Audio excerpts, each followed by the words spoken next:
benzaldehyde. 4-methyl-hexane carbaldehyde. 4-methyl cyclohexane Cyclohexane carbaldehyde. 4-methyl hexane carbaldehyde. Yes. So 4-methyl cyclohexane carbaldehyde ಬರುತ್ತೆ ಅಲ್ವಾ. So ನಾವೀಗ carbon include ಮಾಡಲ್ಲ. So 1 2 3 and 4. So that is going to be 4-methyl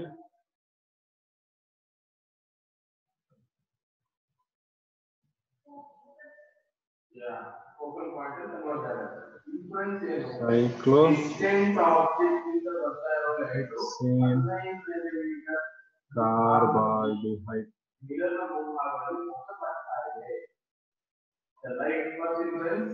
So this you should remember. Okay. And similarly we will try with this. Yeah. So ille ಏನು ಮಾಡೋಣ, small change ಮಾಡ್ತೀನಿ. ಆಲ್ಡೆಡ್ ಬೇಡ, ಆಲ್ಡೆಡ್ ತೆಗೆದುಬಿಟ್ಟು I'll paste ketone. So we'll see what we'll get.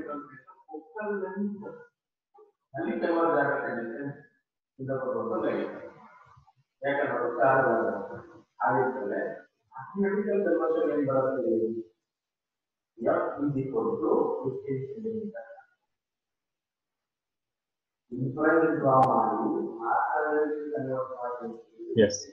So ಈ ಕೇಸಲ್ಲಿ observe ಮಾಡಿ. So ಈ ಕೇಸಲ್ಲಿ ನಾವು ಆಲ್ಡಿಹೈಡ್ ಅಲ್ಲಿ ಮಾಡಿದಂಗೆ ನಾಮೆನ್ಕ್ಲೇಚರ್ ಮಾಡಕ್ಕೆ. ಸೊ ಈ ಕೇಸಲ್ಲಿ ಪ್ರಿಫರೆನ್ಸ್ ಇಲ್ಲಿಂದ ಸ್ಟಾರ್ಟ್ ಆಗುತ್ತೆ. 1 and ನೆನಪಿಟ್ಕೊಳ್ಳಿ. ಕೀಟೋನ್ ಕೇಸಲ್ಲಿ ಚೇಂಜ್ ಆಗಬೇಕು. ಸೊ ಇಲ್ಲಿಂದ 1 and 2. ಓಕೆ. ಸೊ ಅವಾಗ ಇದೇನಾಗುತ್ತೆ, ಸಬ್ಸ್ಟೆಂಟ್ ಆಗುತ್ತೆ ಸೈಕ್ಲೋಸ್ಟೇಟ್. ಆಕ್ಚುಲಿ ನಮ್ಗೆ R ಇರೋದ್ರಿಂದ ಈ ಸರಿ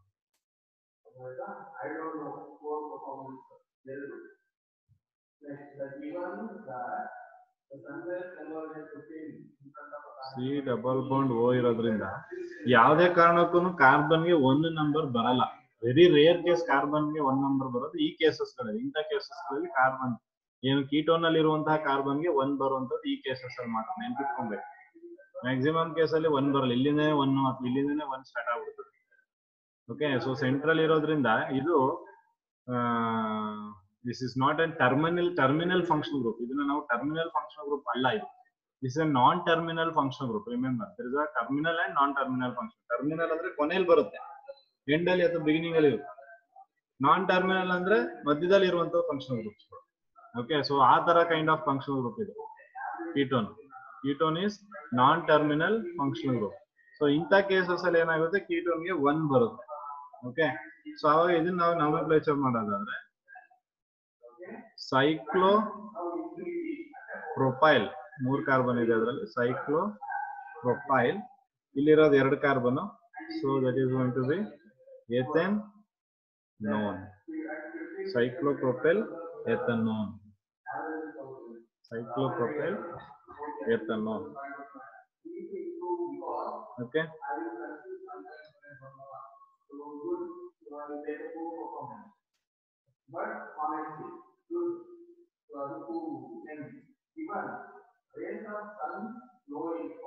And you need to try this one.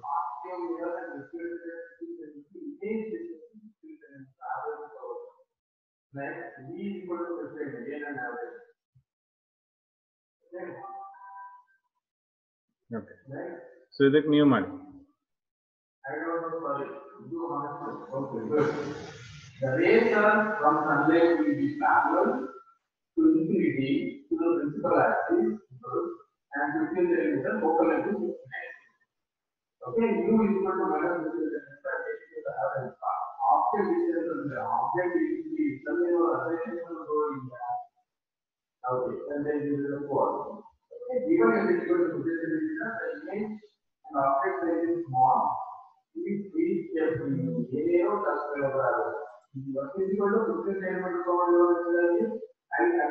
Okay, ಇದಕ್ಕೆ ಏನು ಬಂತು ನೋಡಿ. cyclohexane cyclohexane, propanol. 2-chloro, 1-phenyl propane. ಯಾರು ಹೇಳಿದ್ರು 1-phenyl? 1-phenyl propanol. Yes, 1-phenyl propanol. So that's right. ನೋಡಿ ಇವಾಗ ಇದು 1, ಇದು 2, ಇದು 3. ಸೊ ಬೆಂಜಿನ್ ರಿಂಗ್ ಏನಾಯ್ತು ಇಲ್ಲಿ ಸಬ್ಸ್ಟಿಟ್ಯೂಯೆಂಟ್ ಆಯ್ತು. ಬೆಂಜಿನ್ ರಿಂಗ್ ಸಬ್ಸ್ಟಿಟ್ಯೂಯೆಂಟ್ ಆದಾಗ ಅದು ಫಿನೈಲ್ ಆಗುತ್ತೆ. ಓಕೆ, ಸೊ ಫಸ್ಟ್ ಪೊಸಿಷನ್ ಇರೋದು ಬೇಕಾದ್ರೆ ನೀವು 1-phenyl ಅಂತ ಬರೀಬಹುದು ಅಥವಾ 1-phenyl ಬರೀದಾದ್ರೂ ಆಗುತ್ತೆ. ಸೊ ಫಿನೈಲ್ ಎಷ್ಟು ಕಾರ್ಬನ್ ಆಟಮ್ ಈಗ? 3 carbon atom. Phenyl Propanol. Single bond ಇದೆ. ಇಲ್ಲಿ ಹೋಗ್ಬೇಡಿ ನಾವು, ಇಲ್ಲಿ ಅಥವಾ ಇಲ್ಲಿ ಈ ಕಾರ್ಬನ್ ಹತ್ರ ಡಬಲ್ ಬಾಂಡ್ ಇದೆಯಲ್ಲ, ಅಲ್ಲ, ಈ ಚೈನ್ ಅಲ್ಲಿ ಇದೆ, ಈ ಚೈನ್ ಅಲ್ಲಿ single bond. So ANONE, phenyl propanone. Okay, so come to this third one. 3-methyl cyclopentanone. Yes, good. 3-methyl cyclopentanone. So numbering, I'll start from this carbon now.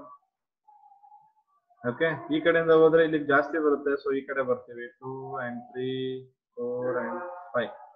Okay, so this is all. Okay, so coming to fourth one.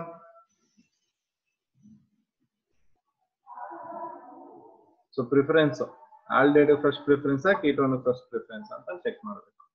First preference ನಾವು ಕೊಡೋದು ಯಾವುದಕ್ಕೆ? Aldehyde preference ಕೊಡ್ತೀವಿ. Aldehyde preference ಕೊಟ್ಟಾಗ ಕೀಟೋನ್ದು suffix ಏನಾಗುತ್ತೆ? Ketone prefix ಆಗುತ್ತೆ.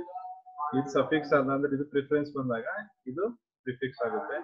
So ಯಾವಾಗ C double bond prefix ಆಗುತ್ತೆ ಅವಾಗ ಅದನ್ನ ನಾವು ಆಕ್ಸೋ ಅಂತ ಕರಿತೀವಿ.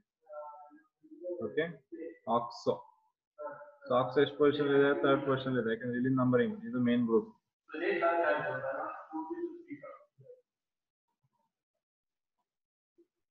Okay, so 3-oxopentanol. 3-oxopentanol. So that is what we are going to get. Okay, so these are the IUPAC. This is how we are going to do the IUPAC nomenclature for aldehydes and ketones. So carboxylic acid, ಆಮೇಲೆ carboxylic acid ಬಂದಾಗ we'll discuss. So nothing to worry now about that. So clear ಆಗಿದೆ ನಿಮಗೆ IUPAC nomenclature ಮತ್ತೆ common name. So if you get some more examples to try, so adana try ಮಾಡಿ. We'll see that next. Is it clear to everyone now? ಏನಾದ್ರು doubts ಇದೆ ಇದರಲ್ಲಿ? ಇಷ್ಟು ತನಕ ಮಾಡಿದ್ರೆ if you have any doubts you can ask me. Sir carbaldehyde ಅಂತ ಕೊನೆಯಲ್ಲಿ ಬರೀತಿದ್ವಲ್ಲ ಅದೊಂದು ಸ್ವಲ್ಪ ಗೊತ್ತಾಗಿಲ್ಲ. Okay.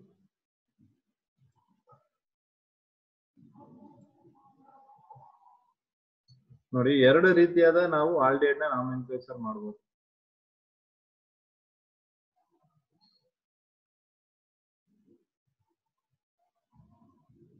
There are 2 types of nomenclature of aldehyde,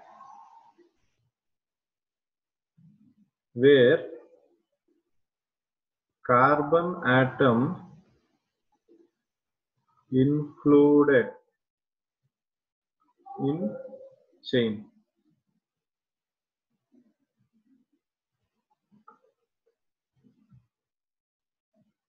Another one, carbon atom not included in chain.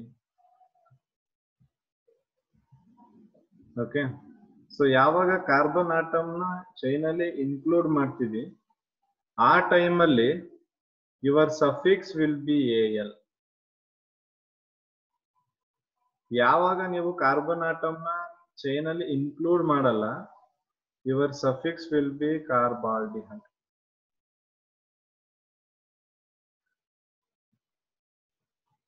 Okay,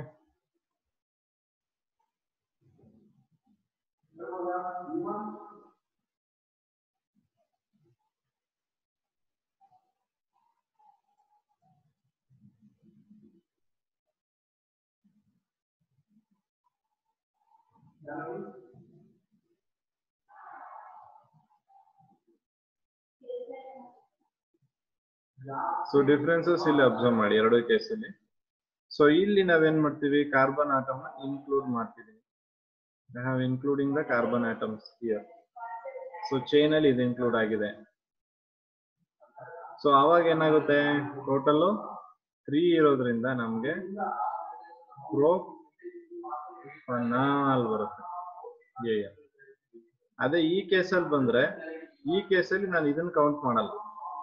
I am not counting this carbon. ಇಲ್ಲಿ ಎಷ್ಟಿದೆ, 6 carbon atom ಇದೆ, benzene ring ಇದೆ. So benzene ಅಂತ ಕನ್ಸಿಡರ್ ಮಾಡ್ತೀನಿ.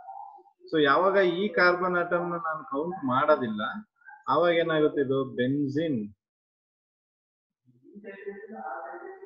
ಕಾರ್ಬಾಲ್ಡಿಹೈಡ್.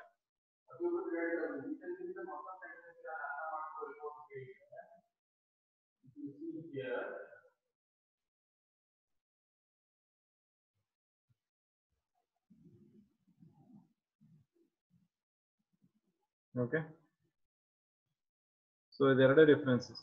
ಎರಡು ಟೈಪ್ ಅಲ್ಲಿ ಒಂದ್ಸತಿ include ಮಾಡಿದಾಗ ಎ ಅಲ್ಲೂ, ಇನ್ಕ್ಲೂಡ್ ಮಾಡಿಲ್ಲ ಅಂದಾಗ ನೀವು ಕಾರ್ಬಾಲ್ಡಿಹೈಡ್ ಅಂತ ಬರ್ಕೋಬೇಕು. Is that clear? Yes sir. ಅದನ್ನ ನೋಡ್ಕೋಬೇಕು. ನಿಮ್ಗೆ ಸೈಕ್ಲಿಕ್ ರಿಂಗ್ಗಳು ಬಂದಾಗ ಕಾರ್ಬನ್ ಆಟಮ್ ನಾವು ಇನ್ಕ್ಲೂಡ್ ಮಾಡೋದಿಲ್ಲ.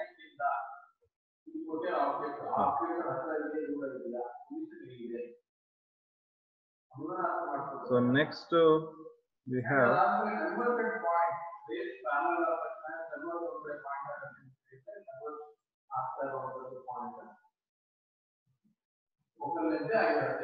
the carbonyl group. So carbonyl group ಇಲ್ಲಿ ಮೇಜರ್ ಆಗಿರೋದ್ರಿಂದ ಆ carbonyl group ಸ್ಟ್ರಕ್ಚರ್ ನ we need to understand first. So ಇಲ್ಲಿ ಹೇಳೋದಾದ್ರೆ both aldehyde and ketones ಏನಿದೆ they contain a carbonyl functional group. So ಅದ್ರ ಬಗ್ಗೆ ಎಕ್ಸ್ಪ್ಲನೇಷನ್ ಮಾಡಿದ್ದಾರೆ, ಏನಂತ ಎಲ್ಲ ಹೇಳಿದೀನಿ ನಾನು.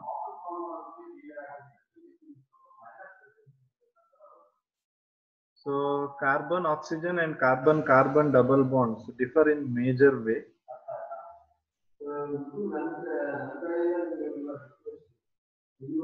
The carbon oxygen double bond is polar and carbon carbon double bond is non-polar. So differences ನಿಮಗೆ no need to say.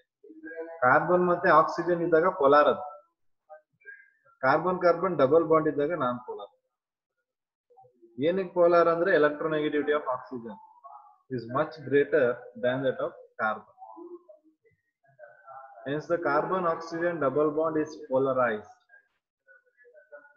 where oxygen atom ge negative barutte, carbon atom ge positive barutte. Fractional negative charge and fractional positive charge ಅಥವಾ partial ಅಂತ ಹೇಳ್ಬೋದು.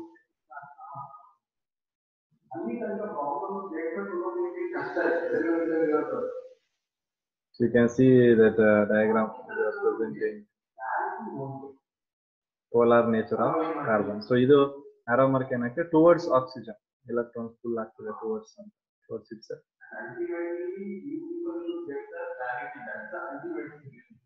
Okay.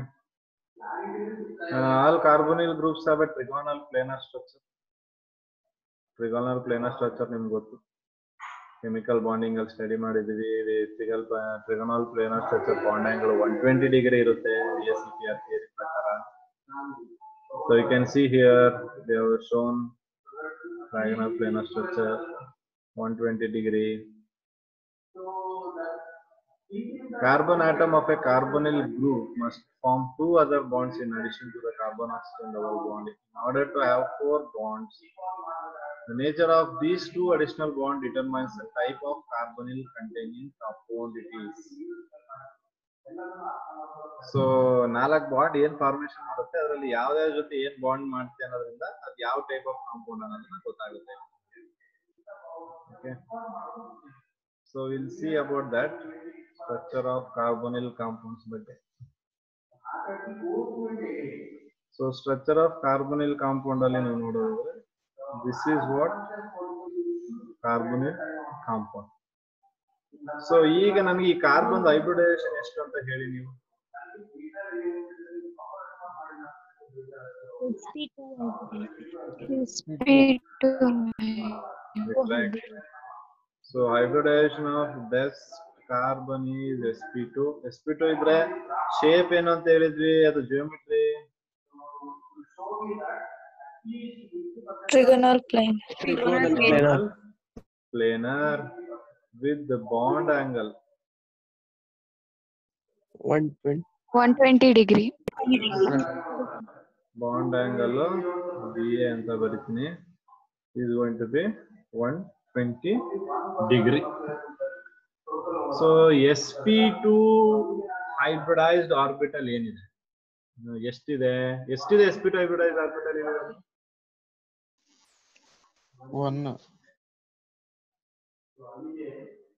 1 ಇದೆಯಾ? ಒಂದು S 2 P, total ಎಷ್ಟಾಯ್ತು? 3. So it means we have 3 sp3 hybridized ಒಂದಿರಲ್ಲ. Okay. So 3 sp2 hybridized orbitals ಇದೆ. So 3 sp2 hybridized orbitals will be like this. Okay, 3 ಏನಿದೆ, ಇದು 3 sp2 hybridized orbitals ಅಥವಾ 3 hybridized orbitals. And we know from VSEPR theory ಅಥವಾ hybridization basis ಮೇಲೆ ಏನು sp2 hybridized ಇದಾವೆ, ಈ sp2 hybridized can only form sigma bonds. Neನ್ಪಿಟ್ಕೊಳ್ಳಿ, this is very important. sp2 hybridized orbitals ಏನಿರ್ತವೆ, ಈ sp2 hybridized orbitals ಮಾಡಕ್ಕಾಗುವಂತದ್ದು ಬರೀ sigma bond, pi bond ಆಗಲ್ಲ ಅದ್ರ ಕೈಲಿ. ಓಕೆ, ಸಿಗ್ಮಾ ಬಾಂಡ್ ಮಾತ್ರ ಮಾಡಕ್ಕಾಗುತ್ತೆ sp2. ಹಾಗಾದ್ರೆ ಇಲ್ಲಿ ಟೋಟಲ್ ಎಷ್ಟು ಸಿಗ್ಮಾ ಬಾಂಡ್ ಮಾಡ್ಬೋದು ಇದು? 3. Yes. 3. These 3 sp2 will form 3 sigma bonds. ಈ 3 sigma bond ಇದ್ರಲ್ಲಿ ಇದೆಯಾ ನೋಡಿ? Yes sir. ಇಲ್ಲೊಂದು ಸಿಗ್ಮಾ, ಇಲ್ಲೊಂದು ಸಿಗ್ಮಾ, ಇಲ್ಲೊಂದು ಸಿಗ್ಮಾ. ಕ್ಲಿಯರ್ ಆಗಿದೆಯಾ? Find 3 sigma bonds here, right? Okay. ಹಾಗಾದ್ರೆ ಇನ್ನೊಂದು ಬಾಂಡ್ ಇದೆಯಲ್ಲ, ಇದು ಯಾವ್ದಿದೆ? ಯಾವ ಬಾಂಡ್ ಇದು? Pi bond. ಇಲ್ಲೊಂದು ಪೈ ಬಾಂಡ್ ಇದೆ. ಸೊ 3 sp2 hybridized orbital ಇಂದ 3 ಸಿಗ್ಮಾ ಬಾಂಡ್ ಆಯ್ತು. ಹಾಗಾದ್ರೆ ಪೈ ಬಾಂಡ್ ಹೇಗ್ ಬಂತು ಅನ್ನೋದನ್ನ ನಾವು ಚೆಕ್ ಮಾಡ್ತೀವಿ. So if I have carbon here and oxygen here, so carbon ಹತ್ರ ಒಂದು sp2 hybridized orbital ಇರುವಂತದ್ದು, ಆಕ್ಸಿಜನ್ದು ಒಂದು p orbital. You can take it as px or you can take py, pz, ಯಾವ್ದಾದ್ರು ತಗೊಂಡು, ಬಟ್ ಒಂದು p orbital, px. ಓಕೆ, ಅಂದ್ರೆ ಇದು sp2 ಅಂತ ತಗೋತೀನಿ, ಇದನ್ನ p orbital ಅಂತ ತಗೊಂಡ್ರೆ ಇವೆರಡು ಸೇರಿ ನಮ್ಗೆ ಏನ್ ಮಾಡ್ತು? ಸಿಗ್ಮಾ ಬಾಂಡ್ ಫಾರ್ಮೇಶನ್ ಮಾಡಿದೆ. ಒಂದು sp2 hybridized orbital of carbon and 1 p orbital of oxygen. So ಎರಡು ಸೇರಿ ಏನ್ ಮಾಡಿದೆ? sp2 ಮತ್ತೆ p ಆಗಿ ಸಿಗ್ಮಾ ಬಾಂಡ್ ಫಾರ್ಮೇಶನ್ ಆಗಿದೆ. ಇನ್ನೆರಡು ಕಾರ್ಬನ್ದು sp2 hybridized orbitals ಹಿಂದಿದೆ. ಇನ್ನೆರಡು ಹೀಗೆ, ಇಲ್ಲಿ ಯಾವ್ದಾರು H ಬರ್ಬೋದು, H ಅಥವಾ ಯಾವ್ದಾರು ಬರ್ಬೋದು ಈ ಜಾಗದಲ್ಲಿ. ಸೊ ಅದು ಇದ್ರ ಜೊತೆ ಬಾಂಡಿಂಗ್ ಮಾಡ್ಕೊಳುತ್ತೆ ಈ ಕಡೆ ಸೈಡ್. ಓಕೆ, ಸೊ ಆಕ್ಸಿಜನ್ ಇನ್ನೊಂದು end like this. Okay, so ಆಗ ಇದು ಕೂಡ ಸಿಗ್ಮಾ ಬಾಂಡ್, ಇದು ಕೂಡ sigma bond, which is sp2 and sp2 hybridized.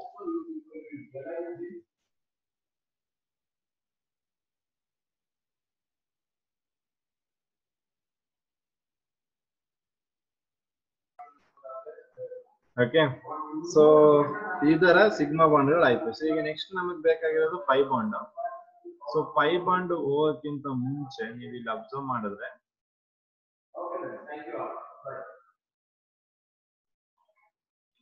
So ಇದು ಹೀಗೆ ಇರುತ್ತೆ ನಿಮಗೆ.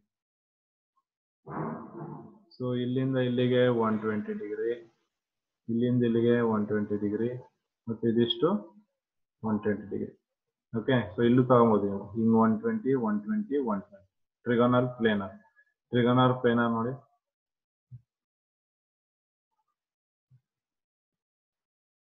ಕಾರ್ಬನ್, ಹಿಂಗೊಂದು ಆಕ್ಸಿಜನ್, ಹಿಂಗೊಂದು ತಗೊಂಡ್ರೆ ಹೀಗೆ ಟ್ರೈಗಾನಲ್ ಟ್ರಯಾಂಗಲ್ ಶೇಪ್ ಅಲ್ಲಿ ಬರುತ್ತೆ. ಸೊ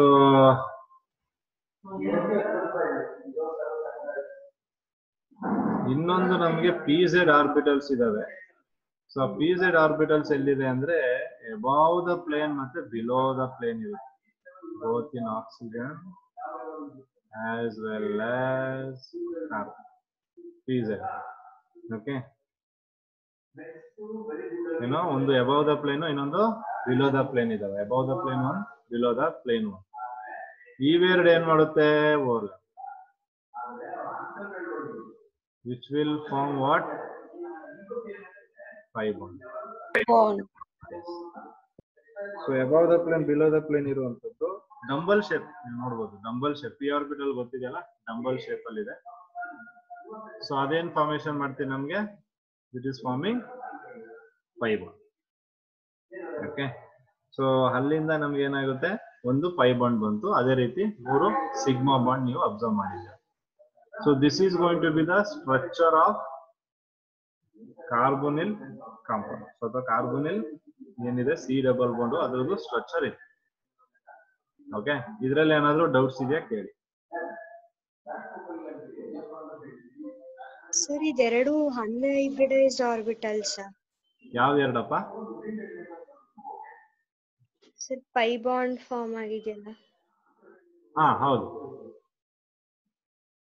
ಅದೇನು ಹೈಬ್ರಿಡೈಸ್ಡ್ ಆಗಿರಲ್ಲ. ಪಿ ಆರ್ಬಿಟಲ್ ಹಂಗೆ ಉಳ್ಕೊಂಡಿರುತ್ತೆ. ಕಾರ್ಬನ್ ಮತ್ತೆ ಆಕ್ಸಿಜನ್ ಅಲ್ಲಿ ಪಿ ಆರ್ಬಿಟಲ್ಸ್ ಹಂಗೆ ಇರುತ್ತೆ. ಅವು ಏನಾಗುತ್ತೆ, ಖಾಲಿ ಇರುವಂತದ್ದು ಏನಾಗುತ್ತೆ, ಓವರ್ಲ್ಯಾಪ್ ಮಾಡ್ಕೊಳ್ಳುತ್ತೆ. ಸೊ ಆವಾಗ ನಮ್ಗೆ ಪೈ ಬಾಂಡ್ ಆಗುತ್ತೆ.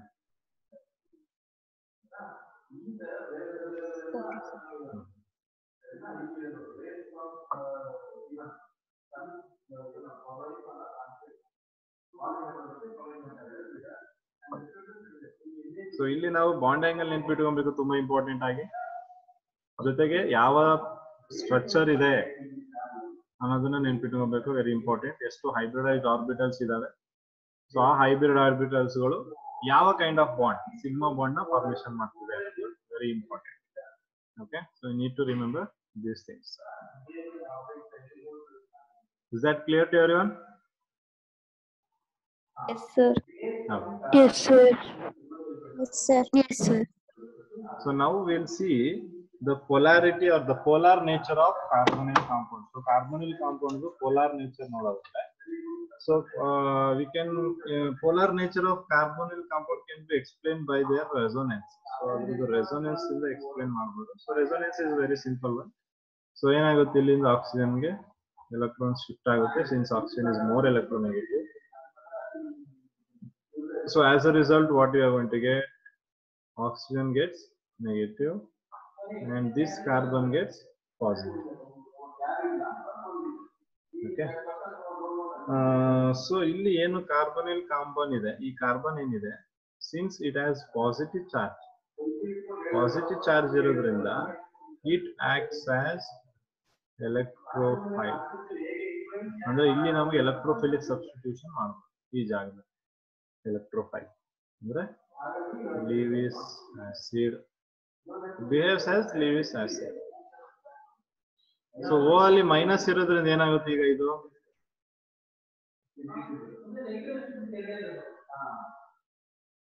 this becomes nucleophile. Okay, nucleophile, which is Lewis base. Lewis base. Clear ಆಗ್ತಿದ್ಯಾ? ಸೊ ಇಲ್ಲೇ ನಿಮ್ಗೆ ಗೊತ್ತಾಗ್ಬಿಡ್ತದೆ. ಸೊ ಈ ಏನು ಆಲ್ಡಿಹೈಡ್ಸ್ ಕೀಟೋನ್ಸ್ ತಗೊಂಡಿದೀವಿ ಅಥವಾ ಕಾರ್ಬೋಕ್ಸಿಲಿಕ್ ತಗೊಂಡಿದ್ದೀವಿ, ಇದ್ರಲ್ಲಿ ಎಲೆಕ್ಟ್ರೋಫಿಲಿಕ್ ಆಗುತ್ತಾ ನ್ಯೂಕ್ಲಿಯೋಫಿಲಿಕ್ ಆಗುತ್ತಾ ಅನ್ನೋದು ನಿಮ್ಗೆ ಇಲ್ಲೇ ಗೊತ್ತಾಗ್ಬಿಡ್ತದೆ ಇದು ನೋಡಿದ ತಕ್ಷಣ. So both cases are possible. Electrophilic possible ಇದೆ, ನ್ಯೂಕ್ಲಿಯೋಫಿಲಿಕ್ ಪಾಸಿಬಲ್ ಇದೆ. ಬಟ್ ನ್ಯೂಕ್ಲಿಯೋಫಿಲಿಕ್ ಯಾವ ಪೊಸಿಷನ್ ಅಲ್ಲಿ ಆಗುತ್ತೆ, ಆಕ್ಸಿಜನ್ ಅಲ್ಲಿ ಆಗುತ್ತೆ. ಎಲೆಕ್ಟ್ರೋಫೈಲ್ ಅಲ್ಲಿ ಆಗುತ್ತೆ, ಕಾರ್ಬನ್ ಅಲ್ಲಿ ಆಗುತ್ತೆ. So that's what the knowledge you need to have. So the important. So that is what you need to have. Okay. So that is how the polar nature of carbonyl compound is. ಗೊತ್ತಾಗಿದೆ ಎಷ್ಟು?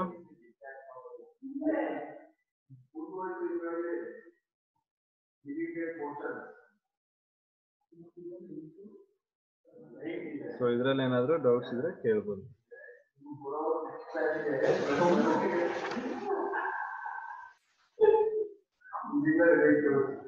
ಇಷ್ಟು clear ಆಗಿದೆಯಾ?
So this you can take for your assignment here. Okay. So ಇಲ್ಲಿ 4 questions ನೋಡಿ A B C D. So ಇದನ್ನ ನೀವು assignment ಗೆ ತಗೊಳ್ಳಿ. So we have time less than 1 minute. So if the class logs out, you no need to log in. We'll continue in the remaining in the next class. Okay. So ಇದನ್ನ homework ಆಗಿ ತಗೊಳ್ಳಿ, assignment ಆಗಿ ತಗೊಂಡು you can leave the class. Okay. So thank you all. Thank you, sir. Thank you, sir. Thank you, sir.